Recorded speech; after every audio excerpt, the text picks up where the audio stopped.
সড়ক দুর্ঘটনার শিকার হয়েছেন দক্ষিণী সিনেমার হার্টথ্রোব বিজয় দেবরেকোন্ডা। সোমবার অন্ধ্রপ্রদেশের উন্ডাভল্লি এলাকায় দুর্ঘটনায় পড়েন তিনি। কেউ বলছে গাড়ি দুমড়ে মুচড়ে গিয়েছিল, আবার কেউ দাবি করেছে অলৌকিকভাবে প্রাণে বেঁচে গেছেন অভিনেতা। অবশেষে দীর্ঘ নীরবতা ভেঙে মুখ খুললেন বিজয় নিজেই। ভারতীয় গণমাধ্যম সূত্রে জানা যায়, দুর্ঘটনার সময় বিজয় গাড়ির ভিতরেই ছিলেন, কিন্তু তিনি কোনো রকম আঘাত ছাড়াই রক্ষা পান।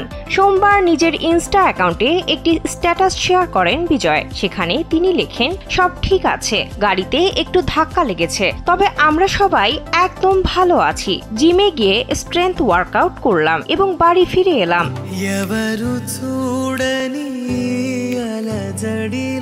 স্যান্ডেলিনা সো, রূপচর্চায় আভিজাত্য। মাথা ব্যথা করছে, কিন্তু এক প্লেট বিরিয়ানি আর ঘুমেই সেটা ঠিক হয়ে যাবে। তাই তোমাদের সকলকে একটা হাগ আর অনেক ভালোবাসা। খবর দেখে দুশ্চিন্তা করো না। এদিকে সম্প্রতি বিজয়ের সঙ্গে অভিনেত্রী রাশমিকা মান্দানার বাগদানের খবর সোশ্যাল মিডিয়ায় ছড়িয়ে পড়ে। যদিও এখন পর্যন্ত বিজয় বা রাশমিকা কেউই তাদের বাগদানের বিষয়ে কিছু ঘোষণা করেননি।